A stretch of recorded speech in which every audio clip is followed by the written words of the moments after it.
المفروض ان في ميعاد نزول الفيديو ده تكونوا خلصتوا ثانويه عامه الحمد لله اخيرا. اولا مبروك بجد، خلصتوا مرحله رخمه جدا وصعبه جدا، بالنسبه لي هي اصعب حتى من مرحله الجامعه. مهما كانوا بيقولوا لي ان الجامعه اصعب، بس لا، انتوا كده خلصتوا اصعب مرحله، وطبعا ربنا يوفقكم كلكم يا رب ويحقق لكم كل احلامكم. في الحلقه دي هحاول باذن الله اديك جرعه تفاؤل واطمنك بخصوص المرحله الجايه باذن الله، او خلينا نقول ما بعد الثانويه العامه عموما، سواء كليه او شغل او غيره. انا كنت مكانك في يوم من الايام وعارفه قد ايه الفتره دي صعبه، فهحاول باذن الله اشيل من عليك شويه من اللي حسيت بيه الفتره دي. فانا ده حسن لو اول مره تشوفني، ويلا بينا. اول نصيحه عايزه اديها لك هي انك ما تسيبش حته مجموع يتحكم في مستقبلك وشكل حياتك قدام. وجايز تشوف ان الكلام ده مش منطقي، وازاي يعني وفي تنسيق ومش تنسيق، وانك لو ما دخلتش الكليه الفلانيه خلاص حياتك تنهار. ازاي يعني المجموع مش بيحدد مستقبلي؟ بس استنى واسمع مني، وباذن الله بعد الكلمتين دول نظرتك للامور هتتحسن وتتغير. هنفترض انك باذن الله دخلت الكليه اللي انت كنت ناوي عليها في الاول. عاوز اقول لك ان وارد جدا بعد دراسه تخصص الكليه دي بتعمق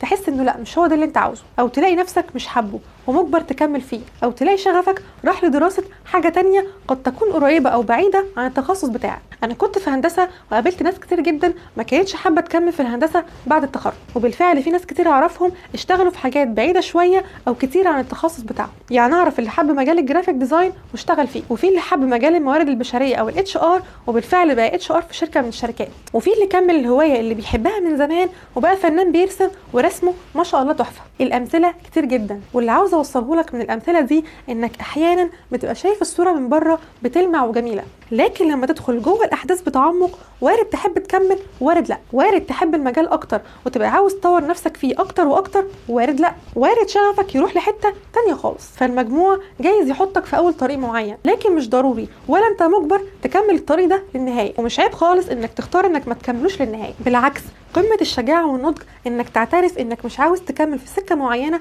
مش مناسبه ليك ومش حاببها، وتختار بنفسك طريق انت بالفعل حابه وعاوز تدي فيه كل طاقتك ومجهودك. تاني حاجه بقى عاوز الفت انتباهك ليها، ودي نقطه ممكن تطمنك جدا وتشيل من عليك هم المجموعه، هو انك في عصر متطور جدا ومفتوح على بعضه، والتكنولوجيا مقربه لك مسافات كانت زمان يستحيل الوصول لها تقريبا. يعني ايه الكلام ده؟ يعني انت في عصر مليان كورسات اونلاين ومنح اونلاين وفيديوهات تعليميه في كل حته في جميع المجالات، ومنح تقدر تخليك تسافر تتعلم اللي انت بتحبه وغيره وغيره. فانت لو لا قدر الله ما لحقتش الكليه اللي نفسك فيها، حاليا الحمد لله تقدر بمنتهى السهوله تتعلم اللي انت بتحبه بمليون طريقه اثناء ما انت تدرس في كليه ثانيه. يعني مثلا لو انت بتحب البرمجه وما لحقتش لا قدر الله حاسبات ومعلومات، انت عارف في كم موقع كورسات ببلاش وقنوات يوتيوب ببلاش ممكن تعلمك اي مجال برمجه يخطر على بالك. طب لو بتحب تعليم اللغات ولا قدر الله ما لحقتش ألسن، ما اكثر كورسات اللغه على النت والله. ولو انت عاوز تطور في اللغه اسرع، فمصر مليانه مراكز تعليم لغات معتمده.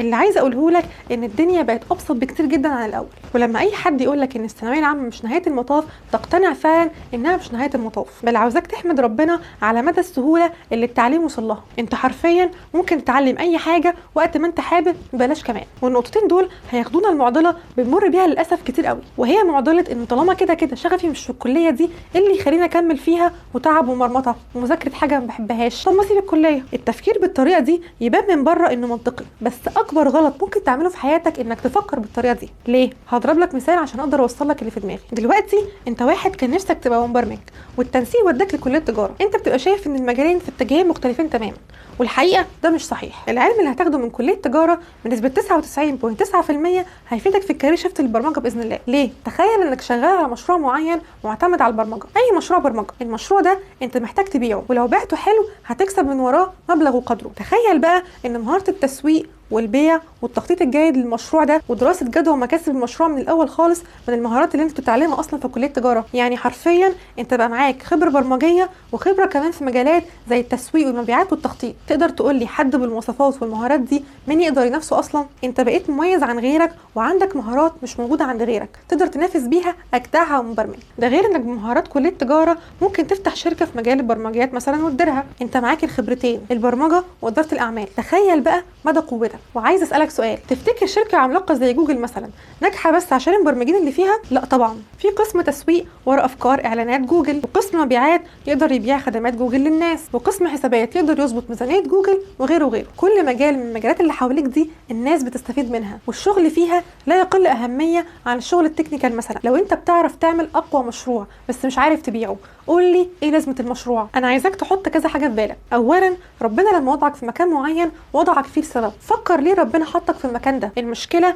اننا ما بنبقاش شايفين قد ايه المكان اللي احنا فيه ده ممكن يفيدنا في حياتنا قدام. فكر هتستفيد ازاي من المكان اللي ربنا وضعك فيه، لان تاكد ان ربنا ما وضعكش في المكان ده الا الحكمه والخير في الطريق اللي ربنا وضعك فيه. ثانيا، عاوزاك تحط في قلبك نيه التعليم لاجل العلم نفسه. التعليم يا جماعه مهم. مستحيل تقضي 4 ولا 5 ولا حتى 7 سنين في مكان حتى لو انت مش حابه وتخرج منه يا مولاي كما خلقتني. مستحيل. في حاجات هتتضاف في حياتك، خبرات، علاقات، مهارات تعليميه وحياتيه، علم تقدر تستفيد بيه ماديا واجتماعيا. الجامعه يا شباب تجربتها التعليميه والاجتماعيه مذهله، بتخرج منها واحد تاني خالص، انضج واقوى واذكى واشطر. تاكد مليون المية ان حتى لو درست مجال مش بتحبه انه هيفيدك بطريقه ما في الطريق اللي انت هتختار تكمل فيه باذن الله. ثالثا، القناه هنا بتقدم لك كذا حاجه تساعدك باذن الله في اختيار الطريق اللي انت حابب تكمل فيه، زي فكره عامه عن كليات مختلفه تدرس فيها ايه بالتفصيل فتبقى عارف داخل على ايه، او الوظائف وشكل سوق العمل الخاص بالكليه دي عامل ازاي. هتلاقي مسميات وظيفيه حقيقيه موجوده في سوق العمل، واللي بيدخل الكليه دي